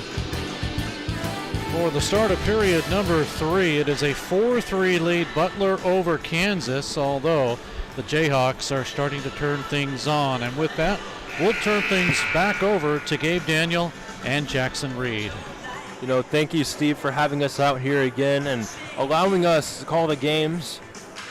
As you said, Kansas trailing by 1, but however, they have been down by worse and came back and won. And I use the game against Nebraska as an example all the time for how this team has battled adversity. They had 10 skaters that weekend and managed to come back and score 4 unanswered goals on a 5-minute power play. And they really started to turn the tide in that late in that second period. And throughout this season, the second period has been one of their worst. Gabe, you see this team battle adversity time and time again. This weekend, no different. You see Kansas kind of shorthanded. Same thing with Butler on the other end wearing the white jerseys. It's a little bit of a two shorthanded teams going at it, and it's really going to come down to this third period. I know, like, your hockey coaches, every hockey coach is like, who wants it more? But it's really true, Gabe. Who wants it more? And you're going to have to see it. You're going to find out in these next 20 minutes if Kansas can climb back into this game and either force an overtime or force some kind of outcome where Kansas can look forward to things tomorrow against a 14-0 New Mexico team who's very good and very talented going into tomorrow. That's your main goal if you're Kansas, whether you win this game or not, but you obviously love to win this game, Gabe. Did someone mention to you that I'm playing from now on? Yeah, I was going to talk about that. Yeah. Well, I need to get my gear shipped to me, but I was going to...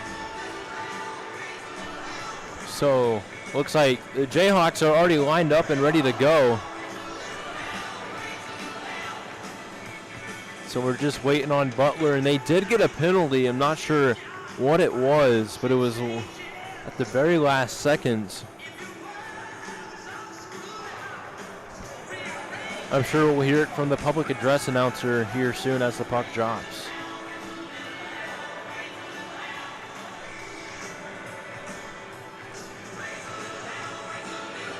So it's that usual power play 1 unit. They've already had 2 goals today.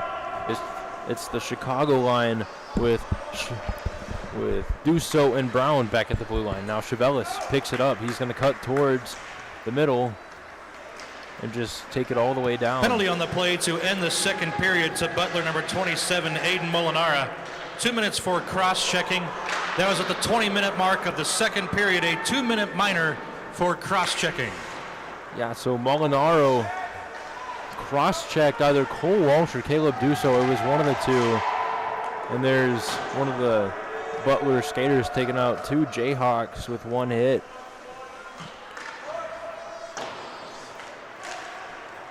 So now Chevelis, toe drag move around Bentley. He's going to skate it in. He'll drop it back over to Medina. Now Medina back over to Chevelis. Chevelis to Dusso. Back to Chevelis, who then finds Medina. It's just the Jayhawks playing catch with the puck, trying to set up that open shot opportunity. Now Dusso across to Brown. Brown tried to rip one, but it was tipped up front. As Medina couldn't poke the puck loose. Battle still along the boards. Brown couldn't hold the line as it just bounces over his stick. He'll hear it from the Butler bench. As now Max Brown will stop. He'll wait. He'll look for the open man to pass it to. Instead, he'll choose to walk it up just a little bit more before finding Aiden Matthey down at the left wing. Now Matthey curling around the net. He's going to try and drop it back. He thought someone was there ready to catch the pass. Now over to Markrander, who then feeds it back over to Dusso, who then will throw it up to Gerber on the wing. Gerber trying to drop it back to the corner as it's then wrapped around. Sent the other way over to Adler now. Alex Adler, who then finds Dusso. Dusso ripped one, tipped up there by Matthey. Not on net, unfortunately, for the Jayhawks, as they were unsuccessful on that power play, but got a couple chances there. A nice blocker save there by Miles. Gets the puck out of the zone as Dusso try to send it up. He'll try to do that again as Butler forced it back the other way. It's going to be a breakaway for Hansen. Moving in, fires a shot, shoots just wide as Luke Hansen a near chance there to tie the game at 4. Now it's going to be a break for number 13. He'll slow down. He makes a toe drag move, but he's poked off the puck there. It looks like Miles jumped on top of it. And we get a whistle here with 17-12 left to go in the third period. Gabe, something that I just noticed right there, the referees blowing the play down before some extracurriculars can happen. And we were just down ice side. You saw, or you heard Andy McConnell talking about in the locker room. It's an emotional game. Don't get roped into the emotions of the game. Play your game. Play with some emotion, but don't get chippy. There's that fine line, and I think that's going to be the challenge for Kansas. As well as climbing back into this game, they have to find a way to ride that fine line of being chippy and being, playing with the emotion that McConnell loves to see. So it's going to be the captain for this Bulldogs team that dumps it into the zone. Miles coming out of the net to play it. A little risky there. Either way, it's still safe. And then a big high hit, Gabe. That's not good right there. That was way high. Whether he goes away for an elbow or the high hit, I'm pretty sure. I mean, he kind of lunged. And this penalty is going to go to number 51 of the Butler Bulldogs. That's Luke Bentley. Don't worry about it. It's our team. I know the guy.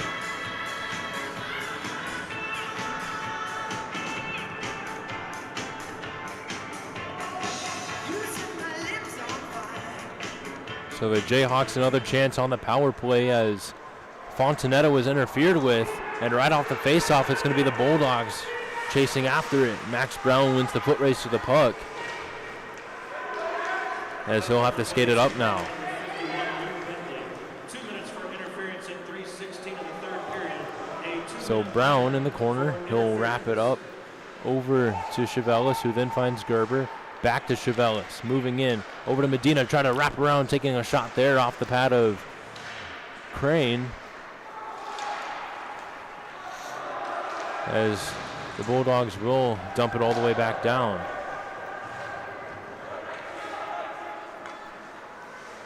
As Mark Renner left it over for Gerber. Now Gerber's going to skate down on the right side. He's going to curl around at the corner. He'll try to feed it over to, I think that was Chevelis, who is ready for it. That's a great clearing effort from Butler right there, Gabe, as they get their captain back on the ice and 3 new forecheckers. So the Bulldogs control the puck down in the corner. They have about 45 seconds left to go on their penalty. Is the Jayhawks really looking to strike back on this power play? It's going to be Luke Hansen who kicks the puck up and out. He's then going to skate it before dropping it back over to Medina. Lance Medina across over to Walsh, who try to find it over to Chevelis, as he'll have it in the corner now. Chevelis to Markrander. Back to Chevelis, who then gets it to Medina. Medina is going to curl around, waiting, try to find someone at the back door. But a Butler defender was ready to poke that away. Backhanded up over to Chevelis, dumped back in by the Bulldogs. And they are now full strength after a successful penalty kill.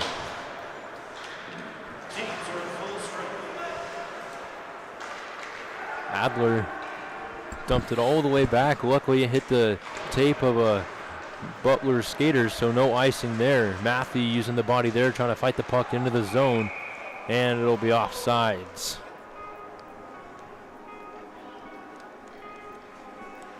.25 left to go here in period number 3. Butler hanging on to a very narrow 4-3 lead. The shots are even at 21. Gabe, I said earlier, and I'll continue to reiterate that this line of Aiden Matthew, Luke Hansen, and Alex Adler are probably the most important line when you look at the grand scheme of things for Kansas, as they play a good amount, and they've been creating a lot of good opportunities for the Crimson and the Blue. You see Duso with it now. He's going to rip it up front, through traffic up front. They're fighting in front of the net. However, Butler able to get it out. Duso is going to turn around and dump it back in. Racing after it to the corner was going to be Hansen, but Butler's able to send it out of the zone once more. Now Hester throws one, misses the net a little wide. before trying to wrap it back the other way. Hester drives it back to the corner again.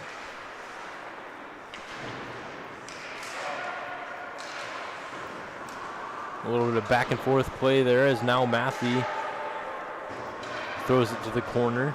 Adler couldn't get there first as Bain will get there.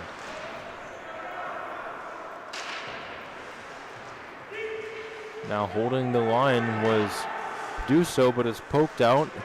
The puck finds its way back over to Max PK. Now PK looked like he tried to go for a headman pass. I'm not sure what happened there, but a nice open ice hit by him. Miles able to wrap it around the boards, getting it out of the zone as Matthew tried to throw it up over to PK. It's going to be a foot race for the puck as he's able to beat the icing. And now over to Walsh, who then will get a cross-ice pass over to Max Brown, who backhands it up, intending it for Williams, but it goes just a little too far. But racing in there to get the puck first was Williams, and a nice hit back in the corner. However, Butler is able to take it away. It's going to be Bain. Bain curling around once more. He'll do a cross-ice pass, fanning on it again. As PK drove it back into that right corner, holding the line was Cole Walsh. Able to battle it, maintaining possession. He'll skate it down to the corner, dodging a huge hit there.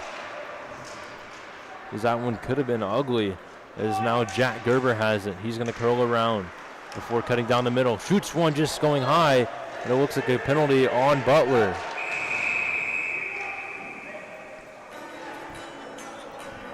So they're going to be guilty of slashing, and it heading off, it looks like it'll be number 22. Alex Kim. Great example of putting on pressure for Kansas there, Gabe. A great shot there by Jack Gerber. Just rings off the post. Very close for Kansas as they have just been trying to hammer away at this 4-3 lead. It was once 4-2.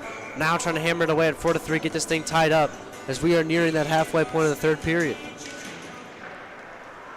So another Butler face-off win, but holding the line was Max Brown, who will then try to chip it over to Gerber, who had lost control. The puck will go all the way back to Mitch Miles, who then sticks it aside over to Duso. Now Duso. He'll slow down, he'll wait, he'll try to get the headman pass. Couldn't tell who he's trying to get it to. As they're now trying to fight it loose. Steven Chevelis now skating it up for the Jayhawks. Chevelis looked like he took a stick up high, but he's going to make a move around. Throws a shot, missing it. As it stumped all the way back down again. Now Max Brown skating it up for the Jayhawks. He'll throw it over to Chevelis. Couldn't connect on the pass there, but Duso holding it in. The Bulldogs sending it right back out. Now Gerber. He'll try to do something for the Jayhawks. He had an overtime winner in last weekend's series, as Duso drove one from the blue line. Looked like he was trying to find someone to tip that one in. Now Caleb Duso gets hauled down. No call there. Play will continue as Matthew Murat will skate it back. He's going to try and chew the clock before jumping all the way back. It looked like it was batted down with the highest stick. Either way, Max Brown will play it over to Gerber, who then left it for Medina. Medina makes a move around one man, goes to the corner. Gets pressure to the other corner. He'll take a hit. There's going to be a battle along the board. Chevelis goes in to help out. Chevelis drops it back, shoots one. Cole Walsh couldn't find the net there. Over to Mark Craner, trying to find Medina at the back door. Now Mark Craner racing to the puck, holding it in, throws it on net. Might have been blocked up front, but either way, the Bulldogs will skate it out with speed. It's going to be Bain on the wing. Before getting hit off the puck there by Chevelis, who then gets it to Mark Craner, who backhands it out of the zone. It's going to be a foot race for the puck. Adler chops at it, but Butler gets it right back. Now Walsh backhands it out of the zone, over to Adler, who gets it the skate to Hansen. Now to Hansen in the corner, who tried to drop it back over to Adler. It's going to be sent all the way back out. Markrander couldn't catch control there, but he's back ready to challenge number 27, Aiden Molinaro, who tried that shot and held onto by Miles. Couple good chances there for Kansas, Gabe. Kind of gone back and forth, and we had a little bit of the can't keep the puck on the stick. Had a little bit of back and forth action, but now you're going to see this, especially from Kansas' side. When you get around that 5-minute mark in a 1-minute goal or in a 1-goal game, you're going to see the mentality that no shot is a bad shot, and I expect that mentality to start coming from Kansas here rather quickly. Fading on that shot from the point there was Murrah, as Duso tried to set it out. Hester trips over his own skates right in front of Mitch Miles. Luckily, the play wasn't happening there, as he's able to kick that puck away there. Now Hansen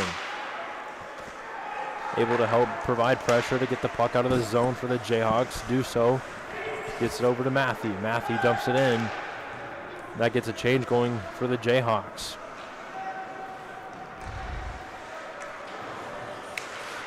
Nice play there by Duso, but it's quickly stripped away there by Smith. Smith shoots one, kicked away by Miles off the rebound. The Bulldogs couldn't connect there.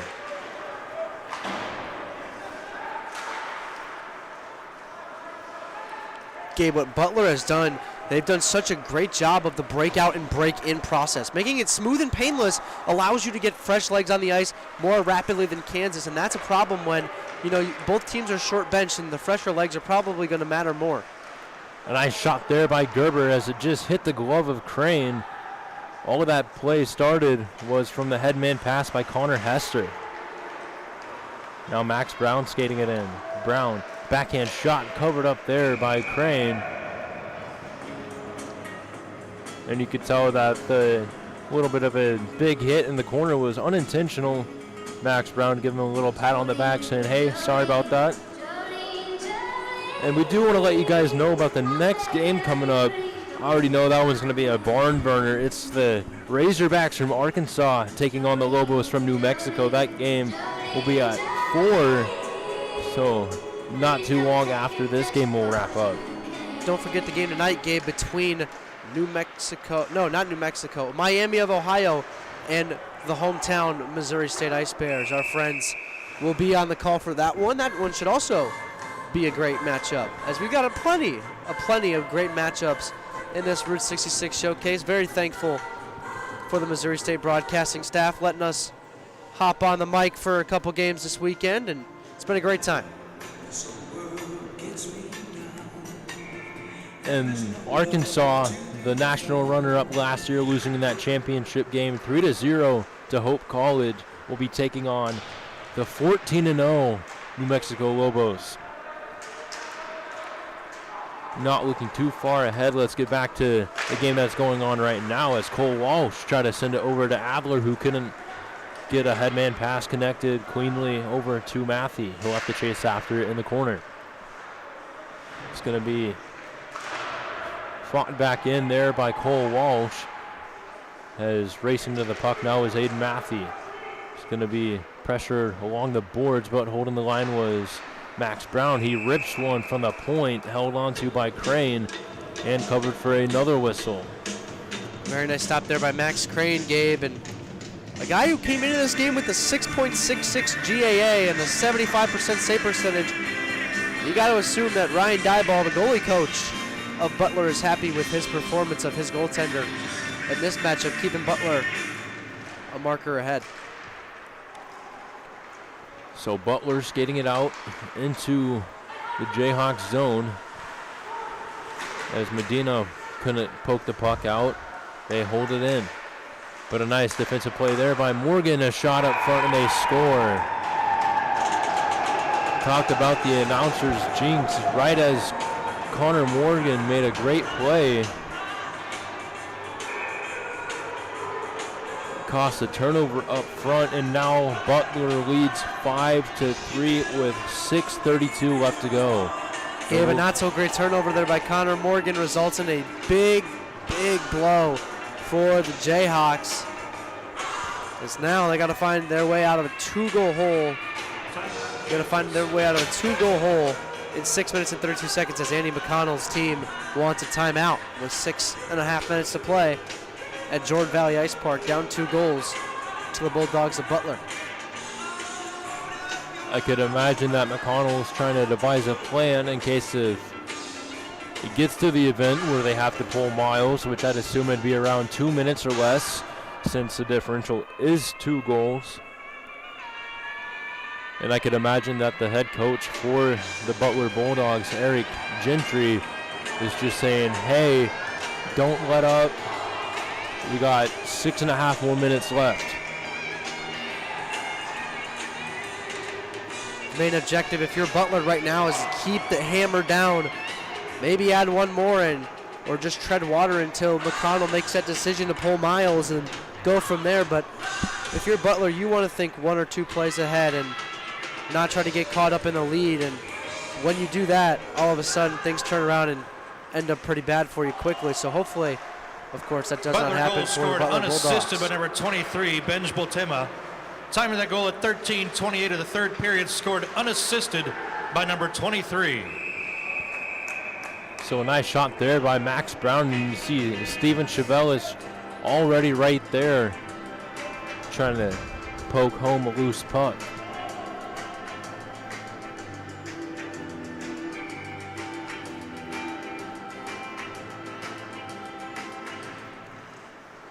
Looked like the face-off this time won back over to Gerber, who tried to find Medina with a backhand pass, just right at the back door.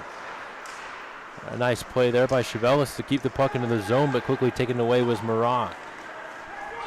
Murat tried to do a cross-ice pass there, but Dusso looked like he broke that one up.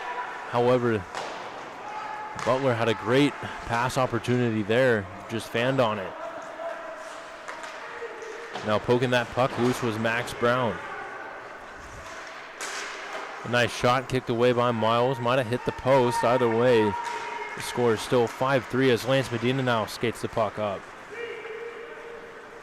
The Jayhawks down by 2 could really look at him for a goal, as he had a huge impact in the 9-7 win against the University of Nebraska-Lincoln earlier in the season. As it was dumped into the corner, the Jayhawks will get a line change going. That allows Butler to try and make a breakout. However, it goes all the way down for an icing. Here we go, Gabe. This is the 5-minute mark where you want to throw everything on the net if you're Andy McConnell, because you've got about, when you think about it, you've got 3 minutes about until you want to pull Mitch Miles and try to get that extra attacker out there. But right now, it doesn't matter where it's at. You want to make sure you fire this puck on net. No shot is a bad shot, especially when you're down 2 goals with 5 minutes to play. That's exactly the mindset that I'm sure Kansas has right now. So the face-off sent over to Matthew in the corner, who then tried to drop it back over to Hansen, who couldn't find Adler, who just tried to tip it in there. But Crane already way ahead of him, drawing another whistle. Gabe, there's that Adler, Hansen, and Matthew line that we've been talking about all day. Been big for the Jayhawks. Would be really big if they could put one in the net right about now. So holding the line there was Alex Adler. He throws it right back into the corner. Now Matthew trying to poke it loose.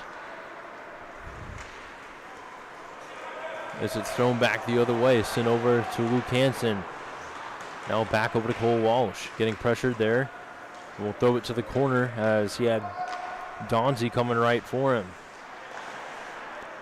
The puck finds its way back over to Cole Walsh, who's then going to pass it back behind the net to Luke Hansen, who is getting double teamed there. And Butler will skate it out. Mark Rainer will throw it over to Adler. Adler trying to find Hansen. Then Mark Rainer back over to Adler, who then just tips it into the zone. Back over to Matthew, who was knocked off the puck. Holding the line there, I believe that was Max Brown, great save. The senior defenseman from St. Louis, Missouri. Now it's going to be Duso over to Brown. Brown tried to wind up one, but it was blocked up front, and the Jayhawks will have to regroup once again. Caleb Duso out on the ice now. Try to pass it over to Chevelis, and a bouncing puck through him and Medina off, as it's then thrown into the corner.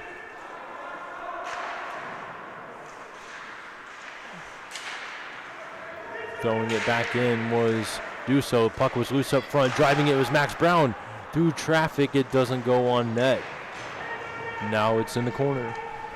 Empty net for the Jayhawks, Gabe. 6th attacker out there. That's going to be, that's Max Piquet was the 6th attacker, and that's a very, very scary situation there. Oh no.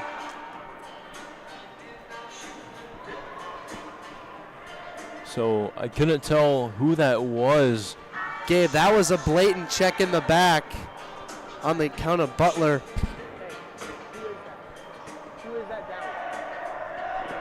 Can't tell which skater that is that's down on the ice.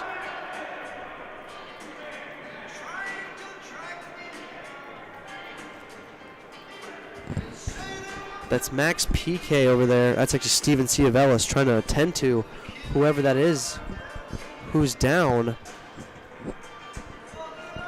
Gabe, this looks no good. 19. 19. Oh, Gabe, that's Jack Gerber. That's Jack Gerber, Gabe. That's, like I said, a scary situation. Oh, man. It was blatant. It was not ideal. Does that seem to be? Hey, Jackson, you got the camera starting to go up a little bit. Oh, my Lord. We're looking at the ceiling, boys. My bad. I've been so focused on the injury report. Trying to get whoever that was who was hurt. Good call, Gabe. I'm sorry, guys. This is trying to see if we can get a replay of that hit again. Just you see Gerber going to play that corner, and you can see it's just a nice little elbow from that Butler skater. And that's just something you don't do. If you see numbers, you don't lean into a hit like that in the corner, especially. Looks like McConnell and the trainer are finally going to get Jack Gerber up and ready to keep moving. But man, oh man, a scary sight there from the Kansas side of things, and it's a shame that there's going to be no penalty assessed. Oh, it does look like there's going to be a penalty. Right. I think is he signaling a 5-minute? I think he's signaling 5 in a game. So if that's 5 in a game, the Jayhawks have been in this exact situation before. They have. However, they do have more than 10 skaters. Yes, Gabe. They are throwing out number 8 of Butler, Logan Bain. They are throwing him out. And that is a well-deserved game misconduct. Hopefully he can reflect on that and know not to make another hit like that again, as there's no need for plays like that in the game of hockey. Absolutely not. I mean, Gerber wasn't even looking up. That's just a shame, Gabe. That's scary, scary, scary stuff. For those that are watching the stream, my deepest apologies. You were looking at the lovely ceiling of Jordan Valley Ice Park while I was trying to get who that was down on the ice. That's that one's on me. Pin that one on me. That's my fault. But at any rate, 2:57 to go in this game. Butler 5, Kansas 3. They will be on the power play for the rest of the game. The first power play unit out there for Kansas, minus Jack Gerber. So the substitution of number 11, it looks like going to be for Kansas. That's going to be Lance Medina, Steven Chevelis, Max Piquet. So I think Piquet is taking place of what would be Gerber. Precisely. It's going to be Caleb Duso and Max Brown on defense. So this is the right lineup to score a goal if you're Kansas right now, Gabe. And on the power play too. So it's Juan back over to Duso, who then gets over to Chevelis. Chevelis shoots one through traffic, blocked up front. And Duso with it again. over to Medina. A 5-minute major in game ejection for checking from behind. That's a 5-minute major in game ejection for checking from behind. Time of that penalty at 13:03. 17:03, excuse me, of the third period. 17:03. So you hear the announcement from the public address announcer. It was a checking from behind. As you could see, Bain just led into that hit. As you could easily see the numbers of Jack Gerber. Duso drives one from the point, and it's covered up there by Crane. 2 minutes and 15 seconds, Gabe. Let's keep an eye on that north end of the ice. You see Mitch Miles sitting at right about the top of the circles at the moment, waiting to get the call from Coach McConnell to head to the bench. Not going to do so quite yet, Gabe, and that hit the official ruling was that hit the netting. So we are going to do it again for the same spot. All right, so I guess number 8 is actually Nick Thews. Or Thews, I don't know if I said that name right. I apologize if I butchered that. Nick Thews, I see you now, Gabe. Thews. I got you. I'm checking you. I see it. So on my roster, I had it as number 8 was Bain, but So did I. thank you to Steve for showing me the score sheet. Is that it was Thews who got the penalty. He did have the number 11 stickers on his helmet with the number 8 jersey, so I Probably figured there might be just- something with that. As Chevelis with it now in the corner. As it's dumped all the way back. I think Kansas might have to pull Miles here soon just to add another skater into their comeback effort, as That the of- puck will go over to Duso. That, of course, would result in a 6-on-4. Waiting for the moment, but it doesn't look like it's going to come anytime soon with Butler. And a On a nice good reverse front hit there on Bentley by Luke Hansen. As it's going to be Duso skating it up on the right wing. He'll throw it to the corner. Now Miles off Last the minute ice for play the in extra this attacker. period. And then joining in the charge there is Brandon Fontanetta. Fontanetta actually had a couple of chances last night, and you can tell he's one of those guys that's starting to get a lot more comfortable with having the puck. Now Chevelis shoots one up front. It's loose in the crease, and sprawling across there was Crane. Good save by Ben Crane, keeping this a 2-goal game. Puck was floating right on the blue paint. And waiting on the doorstep there was a mixture of Steven Chevelis, Alex Adler, and Lance Medina, but no one fires at home, Gabe. And so now Kansas has presented with the opportunity of a 6-on-4 with no goalie in the net. But again, 2 goals in 39 seconds, the odds of that are pretty long. See if Kansas can defy the odds. And that As is it's not dumped going to all help. the way back. No icing, as once again Butler is on the penalty kill. And a lucky break there for the Jayhawks, as Butler will skate the puck back all the way to center ice, and they'll dump it in, missing the net there. 18 seconds left to go here in the game. Jayhawks down by 2. As Max Brown now jetting down the ice. He's going to skate in. He'll curl around. He gets tripped down.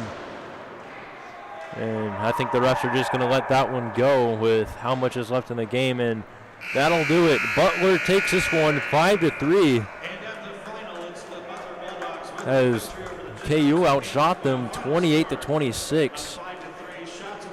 Be sure to stick around for the 4 o'clock game against Arkansas, New Mexico. We'll throw it back over to Steve Casson until then. Thanks, guys. Final score 5-3. Butler over Kansas. The Jayhawks go 0-2 in this tournament thus far. Butler is 1-1. The only goal in the third period at 13:28. Bultema, his 5th unassisted to make it 5-3. We came into the period at 4-3. Molinaro gets 2 goals.